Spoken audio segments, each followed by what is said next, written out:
آسان طریقہ ہے۔ لوگ عید کی نماز کو بہت مشکل سمجھتے ہیں اور سوچتے ہیں کہ کیسے پڑھیں۔ آسان سی بات ہے، ہم نے 2 رکعت نماز پڑھنی ہے اور اس کی نیت اس طرح کرنی ہے، نیت کی میں نے نماز عید الفطر واجب ادا کرنے کی، واسطے اللہ کے منہ میرا کعبہ شریف کی طرف، پیچھے اس امام کے 6 تکبیروں کے ساتھ۔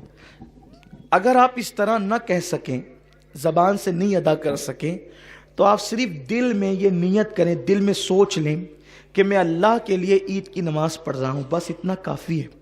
اس لیے کہ الفاظ کے اتار چڑھاؤ کے محتاج بندے ہیں، اللہ رب العزت تو دل کے جذبات کو بھی جانتا ہے۔ دل میں جذبات بعد میں پیدا ہوتے ہیں، وہ علیم بذات الصدور پہلے جانتا ہے کہ آپ کے دل میں جذبات کیا پیدا ہوتے ہیں، اور دل میں صرف سوچ لیں کہ ہم اللہ تیرے لیے عید کی نماز ادا کر رہے ہیں اور ہم نے اس کی نیت کی ہے۔ اس کے بعد جو ہے تکبیر تحریمہ ہوگی، یعنی امام جو ہے وہ کانوں کی لو تک ہاتھ اٹھا کر کے تکبیر کہے گا، جو پہلی تکبیر ہوتی ہے۔ آپ نے بھی تکبیر تحریمہ کہہ کر ناف کے نیچے ہاتھ باندھ لینا ہے۔ امام صاحب ثنا پڑھیں گے، آپ نے بھی ثنا پڑھنی ہے۔ ثنا پڑھنے کے بعد ہمارے معمول سے ہٹ کر 3 تکبیریں ہوگی۔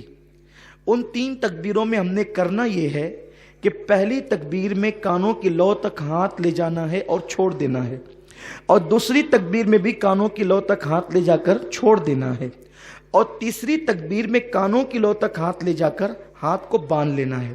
2 تکبیروں میں ہاتھ چھوڑ دینا ہے اور تیسری تکبیر میں ہاتھ کو باندھ لینا ہے۔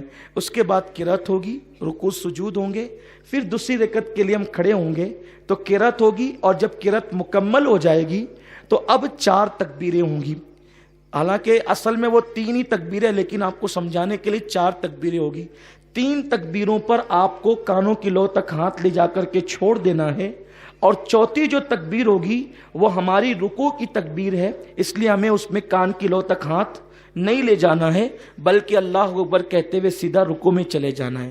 آسان سی چیز ہے کہ پہلی رکعت میں بھی 3 تکبیریں ہیں اور دوسری رکعت میں بھی 3 تکبیریں ہیں جو زیادہ ہیں، لیکن پہلی رکعت میں قرات سے پہلے 3 تکبیریں ہیں اور دوسری رکعت میں قرات کے بعد 3 تکبیریں ہیں، اور پہلی رکعت میں 2 مرتبہ ہاتھ اٹھا کر کے چھوڑ دینا ہے، تیسری میں باندھ لینا ہے، اور دوسری رکعت میں تینوں تکبیروں پہ ہاتھ چھوڑ دینا ہے، اور جو چوتھی تکبیر ہے وہ رکوع کی ہمارے معمول کی تکبیر ہے، اس میں ہم نے رکوع میں چلا جانا ہے۔ پھر اس کے بعد جیسے ہم نماز ادا کرتے ہیں اپنے معمول کے مطابق ہم نماز ادا کریں گے۔ نماز ادا کرنے کے بعد انشاءاللہ تعالی پھر خطبہ ہوگا، اور خطبے کے بعد پھر دعا ہوگی۔ اللہ تعالی فضل فرمائے۔